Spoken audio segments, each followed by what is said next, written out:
James Henderson. This is the persuasive speech for Jim Fincher's online public speaking course. Here is my live audience.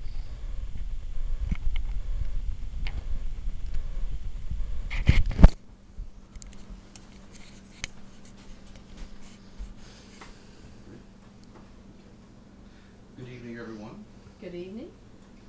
In the past, minorities and women were denied equal opportunities in business and education.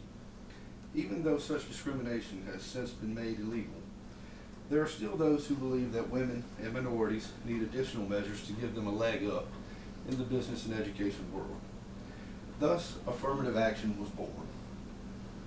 By giving women and minorities preferential treatment in the workplace and institutions of higher learning, instead of solving one problem, several more have been created.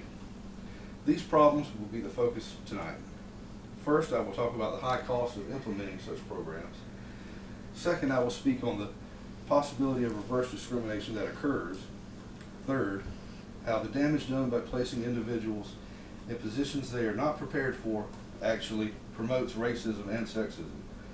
And finally, why proponents of affirmative action think all of this is okay. First, the high cost of implementing affirmative action programs. In Peter Kirstinow's article, The Cost of Affirmative Action, University of Wisconsin-Madison's professor of economics estimates the cost of maintaining that school's diversity program at $40 million per year. This cost is passed on to all students regardless of race or gender. It increases student loan debt and the burden that's placed upon those who pay for a school outright. Diversity officers are put in place to ensure that minority students are admitted. Many businesses also must incur the cost of maintaining a similar apparatus, especially those who want to do business with the government. This cost is ultimately passed on to the taxpayer. A study done by the University of California, Santa Cruz's Justin Marion found that when California removed the affirmative action requirement from bidders, contract prices actually fell 5.6%. As you can see, monetary costs involved with affirmative action are quite high and affect us all. Second, reverse discrimination. Kirstinow's article also states that a recent Center for Equal Opportunity study showed that the result of the $40 million diversity program at UW-Madison was that black and Hispanic students are 500 times more likely to be enrolled than a white student that has similar qualifications. Jordan Weissman's article, How to Think About Affirmative Action Like an Economist, states, quote, affirmative action reduces non-minority enrollment at the top quarter of schools by 4.2% a year. Now, I personally don't see how you can describe anything that denies a white student an opportunity simply because they are white, anything other than discrimination. Third, women and minorities are sometimes put into positions they are not ready for simply because they help to meet an affirmative action goal. This causes damage in several ways and can promote racism and sexism. Weissman's article also talks about the drawbacks of placing a marginal student in an elite university, what is called the mismatch effect. The result is some students cannot handle it. They will flounder and eventually fail, sometimes drop out. This can discourage a student who would have otherwise excelled at a university that they were more academically qualified for. The same can be true if a promotion or hire is made based solely on race or gender. The individual is set up to fail if they're not ready for the position they are put in. And when they ultimately do fail, this can cause a bad work review that could follow that person throughout their career. And the failure also only serves to reinforce the stereotype that the affected race or gender is incapable.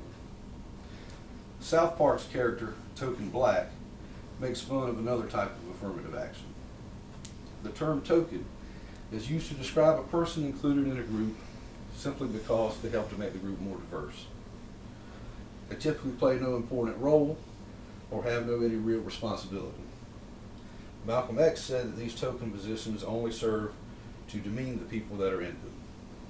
For these reasons, I believe the net result of damage to race and sex relations is worse than the short-term goals to be gained.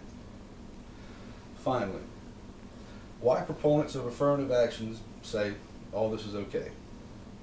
In an article that was co-written by Claire Andre, Manuel Velasquez, and Tim Mazur, titled Affirmative Action, 25 Years of Controversy, it is stated that those who support preferential treatment policies say, well, they're no worse than past policies of discrimination.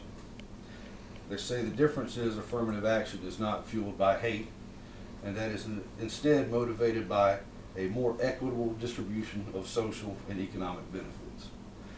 I, however, do not believe that two wrongs make a right, no matter what the motivation is. Tonight, we have discussed the high cost of affirmative action programs, the reverse discrimination that they can cause, the damage that they do, and why some people believe that they're worth it. To me, the only true way to level the playing field is to remove the race and gender part from every government, job, and school application. Anything that's based on race or gender is bound to be discriminatory one way or another. These laws and policies may have been necessary at one time in our country's past, but not today. Businesses only want to hire profitable employees. Schools only want to admit smart students. So let them do so, no matter what their race or gender may be. Thank you for listening. Good night. You must have been talking about the black female and Hispanic female.